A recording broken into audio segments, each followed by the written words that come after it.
Hello everyone, and welcome to my Genius Hour presentation. During the first week of school, I noticed that my mentor teacher was actively using her document camera for essentially every period before lunch. So when the Genius Hour assignment popped up, it seemed like a natural idea to focus my attention on this piece of technology. I developed a question. How can I use the HoverCam to improve the 7th graders' ability to revise and edit their writing through visual learning and modeling? So in my first hour of research, I focused my attention on the hardware aspect of the document camera. The one she uses is a HoverCam Solo 5. It is a slightly older model, debuting in 2014, but from what I found, not too many new features have been added.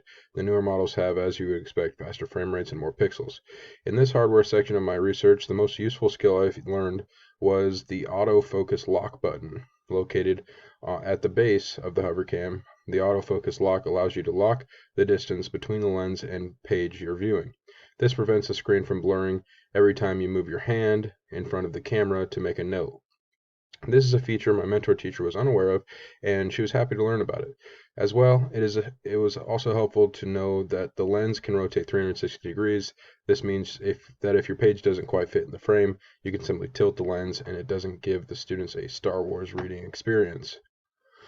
For my second hour, I focused on the software of the HoverCam Solo 5, which uses a software called Flex 10. It is a free software that comes with the camera or can be downloaded from the company's site.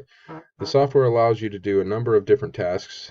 I have found the pause button and the zoom button to be the most useful for day-to-day use.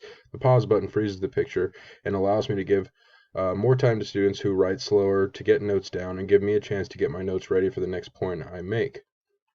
My last hour of the research I conducted focused on unusual uses for the document camera in the classroom. If I'm being honest, I thought I would find more ideas in this research segment.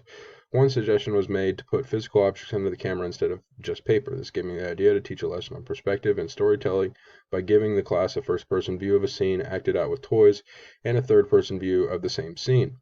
I also found the idea to put your phone or tablet under the HoverCam to demonstrate educational apps for the class.